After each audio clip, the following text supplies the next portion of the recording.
yeah, 12 o'clock na guys. Saktong-sakto talaga sa oras. Kailangan tapos ka na kasi. Yun nga. So, kailangan ko lang magdali guys kasi alauna yung pasok ng asawa ko. So, dapat 12:30 pa lang makalis na siya ng bahay para hindi siya malate. So, yeah, let's go.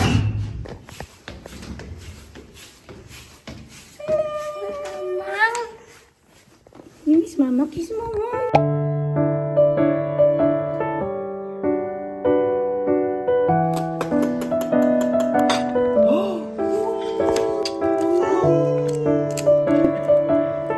Thank you for the food, Lord.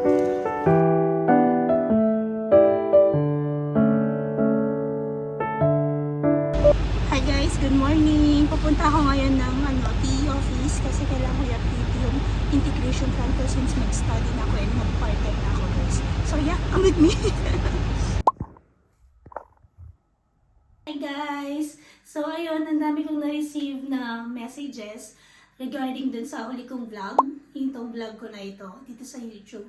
So gusto ko sagutin lang guys dahil ang dami nilang tinatanong about paano ko nakuha yung part-time job ko, tapos ano nang mangyayari sa Finnish language journey ko or sa Finnish language class ko since mag-i-start na nga ako ng Ammatikoulu at pag mag-aaral na rin ako ng Laihoitaya or practical nursing. Yung sa trabaho guys, nakuha ko siya through referral dahil same company yun ng asawa ko guys. But still, na-interview rin ako guys and ang interview is in Finnish. Yes, so nagamit ko agad yung language skills guys. And hindi naman ganun kahirap yung mga tinatanong nila. More on casual interview lang siya guys.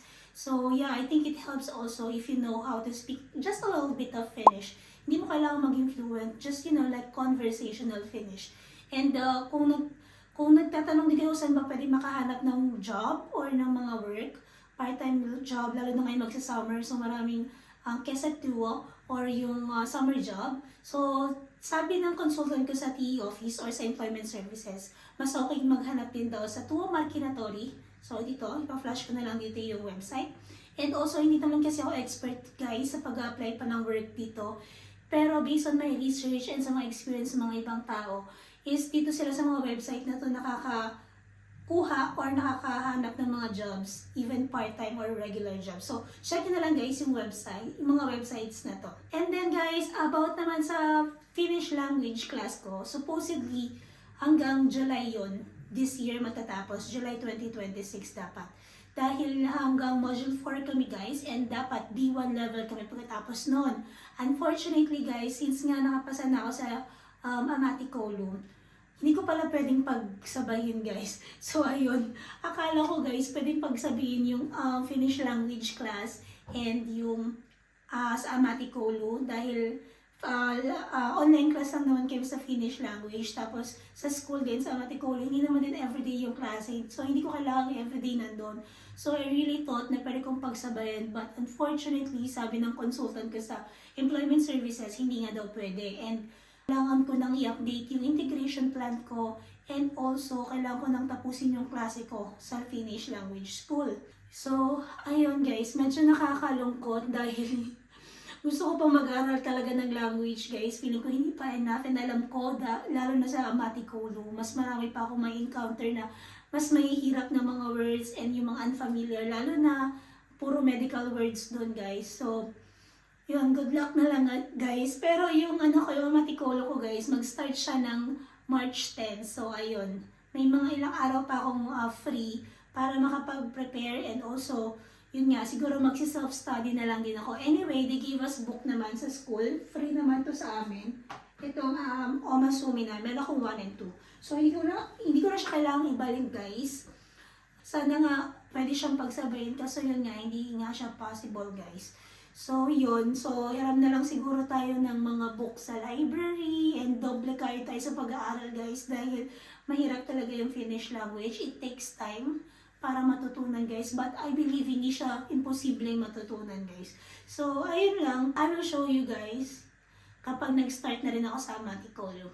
So, yun. I hope na sagot ko yung mga questions nyo. And if you have more questions regarding work or school or anything about life here in Finland, yes, i-share ko na lang din sa inyo. Next month, mag-renew na rin kami ng visa, guys. So, try kong ma-share sa inyo yung step-by-step process kung paano mag-renew ng visa. So, ayun lang. Thank you! Picture tayo dito, guys. Mas mura dito. Dito yan sa may Giganti, guys.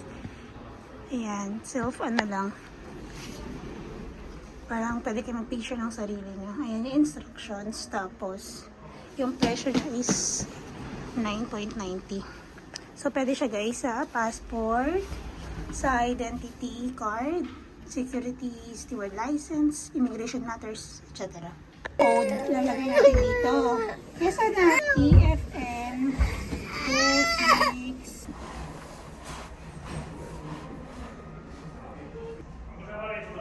Be, picture na. Submit. Ah. Thank you. Your photo has been submitted to the review. Okay.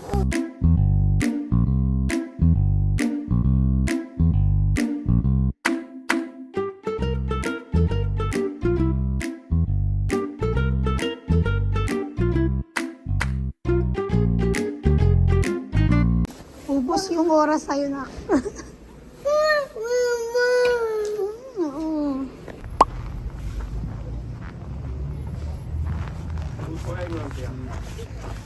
Iyo. 350 a piece. One piece. Tita. Thank you. Parang hunaya. So, simple lang dito yung ano. Gusto ko try yung Masques Kuya. Ay, ito na. Ay, malamig na. Frozen na. Ay, frozen na rin. Frozen na. Na-frozen na rin yung mga tinda nila dito. Sobrang lamig, guys. So, mamaya lang ko siguro kainin yun. Parang mga jam, mga juice, fresh juice to. Mustika, polo ka. Ayan, mansika din dyan. Yung mga kunaya, honey, yan. 10 euro, mga totoong honey yan. Parang Pasko pa rin, no? Ito, meron din may mga inumin, makara, hotdog. Ano yun na? O, isa pa ito lapin natin. Mga candy. Ang haba.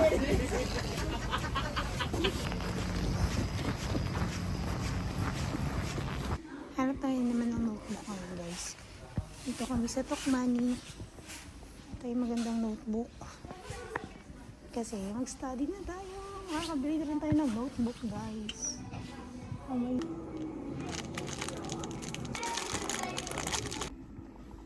Ito yung mga notebook dito. Maganda sana to, hardcover, kaso babaeng-babae naman, guys. Been there, done that. Diba? Wala kang ano eh. Ito kadalhin ko. What do you think, guys? Kasi for sure marami kaming pag-aaralan. So, naalala ko nung nag-aaral pa ako, mga high school, ganyan. Excited ako pag bibili na ng notebook, no? Tapos yung bibili lang na notebook, man. yung afford lang namin dati na notebook, yung mga ano lang, yung may mga picture nila, Ditero Campo. Yung mga artista ba, nila Claudine Barreto, mga ganun. Diba? Ito maganda lang kasama ng mga sticky notes. Cute na. Ito lang bibili ko, sticky notes, saka notebook. Yung notebook na walang linya. Ayan. Para ma-adjust ko yung sulat. Nakasil yung downy ng Finland.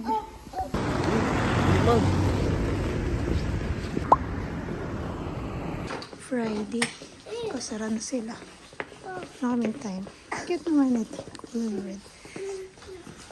Oh, here. Where? Thank you, Mama. Oh, let's look. There. Playground. Tawag niyo sa mga laruan. Playground. Okay. Check there. Check toys. Okay? Mama, here lang ha. Give me your ano. Huwag mo nang tanggalin yung gloves mo. Marami rin mga tavara at saka mga pang sports. Naka 50% lang yung mga puzzles.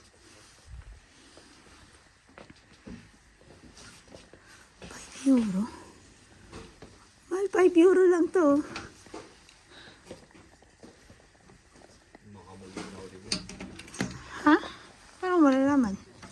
I-check mo muna, syempre. Ito mga ano, gusto ko na talaga ng ano eh. Ito 2 euro, ano to 5 euro. Naghahanap ako guys ng mga pang ano, ng mga lamps. Kasi sa bahay, parang nakukulangan ako sa liwanag. So, ayan siya. Yung mga ano, gamit sa bahay. Saka ito. Euro. Ito blender. Kaso walang ano naman. Ganda no.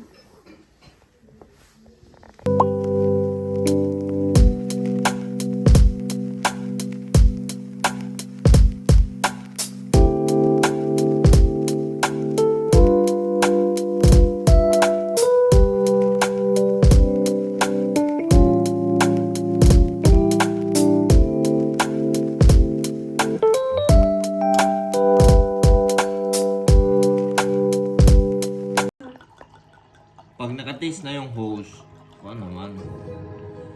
Siya na yung huli, oh. Siya na yung huli. Siya na yung huli.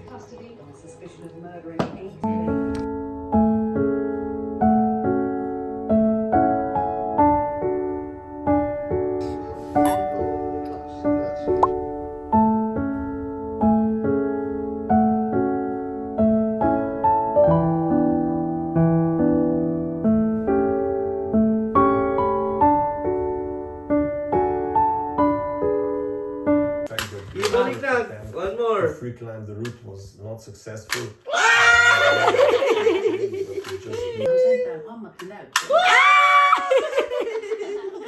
It hurts, no?